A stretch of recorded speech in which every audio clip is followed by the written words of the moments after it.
Hey everybody, Nick Espinoza, your chief security fanatic here. Don't forget to subscribe. And today we are actually talking about bot networks.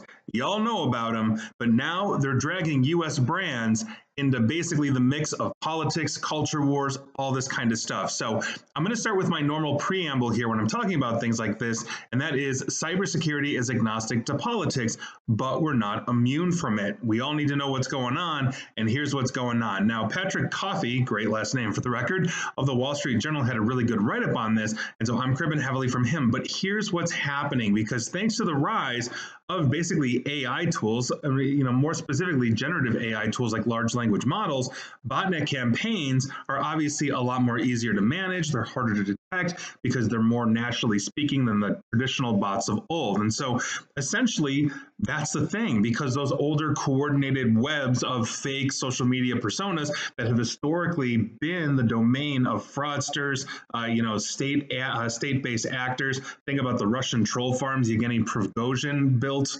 all those kinds of things that spammed influential personalities like Elon Musk back in the day.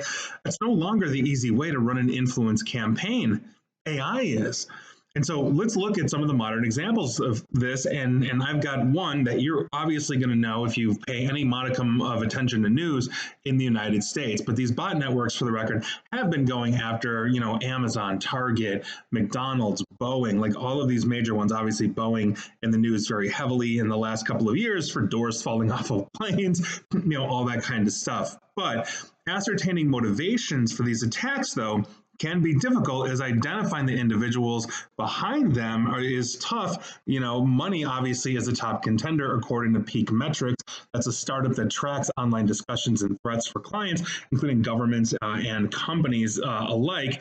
But verified users on X, for the record, that meet minimums for followers and impressions can get paid based on likes, replies, and shares of their posts. And that basically is kind of the name of the game here. You can really use this as a money-making operation here. So bots masquerading as humans can then help meet those minimums and spread posts so they can reach more people, and that gets more engagement, and therefore they get more money. That's, again, according to Peak Metrics. So botnets zero in on things like divisive topics, because obviously that's what people are going to be talking about on a platform like X. And so all the better to trigger human reactions. And it's not really limited to any political platform or political ideology. And they think that is one of those keys there. If you've got something that's just kind of blowing up, or they can blow up on the left or the right, they're going to do it, right? And so they can make complaints way larger than they would if it was just you and I complaining about this. And so obviously executives at relative companies or whoever start to see, oh my God, we're blowing up on Twitter in a negative way. We need to do something, take some kind of action. And that basically brings us to Cracker Barrel. Now, you may know or have heard about the Cracker Barrel Old Country Store, and they recently announced that they were going to get a new logo, and lordy lord, did they get backlash for that. They got a ton of criticism, basically from consumers, from influencers. Even the president, Donald Trump himself, weighed in on the Cracker Barrel logo issue. And so let's dive into this very visible issue from like a month or two ago. So a disproportionate share of social media chatter that fed the news cycle about Cracker Barrel's logo was driven by bots on X. This, again, is according to Peak Metrics. And essentially, this is kind of what they do. They're working at the moment with the U.S. Air Force to identify sources of foreign misinformation, as well as Cybra, which is an Israeli disinformation detection firm, also weighing in on this, basically backing up Peak Metrics' findings here. So here's the basic timeline for Cracker Barrel. And don't get me wrong, there are actual humans that were annoyed that Cracker Barrel had changed the logo, got rid of like the dude with the barrel that's full of crackers. I think that's what it is, et cetera, et cetera. But the online logo backlash began, like I said, with human-run accounts that have hundreds of thousands of followers. Now, they started encouraging a boycott on August 20th. That's one day after Cracker Barrel first mentioned its new logo in a press release. and basically accused Cracker Barrel of essentially fleeing from its country charm and past. Now, if you look at Cracker Barrel's history, logo history, they've made several changes to their logo over the years, eventually adding the dude with the Cracker Barrel into their logo, but it's been that for time immemorial, some variation of that, and they got rid of that. They kind of streamlined the logo, but it looked more modern, less country charm, that kind of thing, which is what people had an issue with. So hundreds of bots basically picked this up, thank you AI, and started really amplifying and sharing these posts, replying to them, posting their own, complaints, all this kind of stuff. The height of activity came just before midnight on August 20th when this whole thing started, when X was seeing about 400 posts a minute regarding the whole Cracker Barrel logo thing.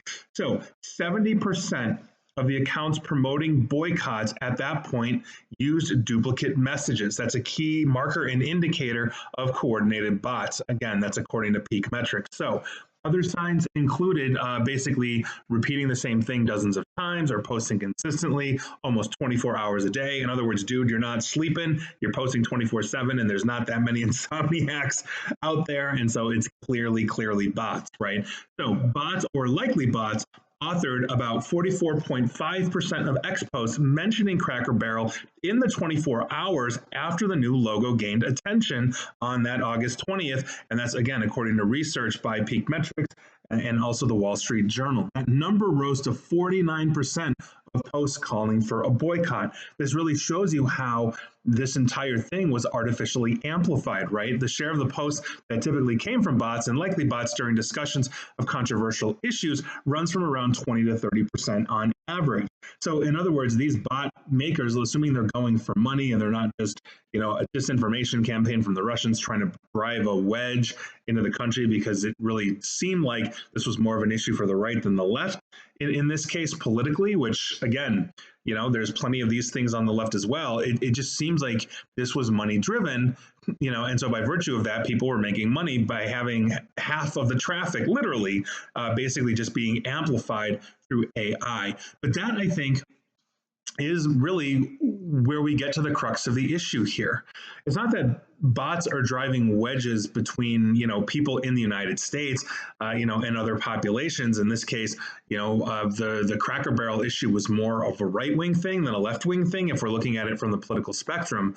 The big issue for me here is that because these bots blew up the visibility of the Cracker Barrel issue on X, regular news media like Fox News, CNN, MSNBC, take your pick, blah, blah, blah, doesn't matter the political spectrum on that.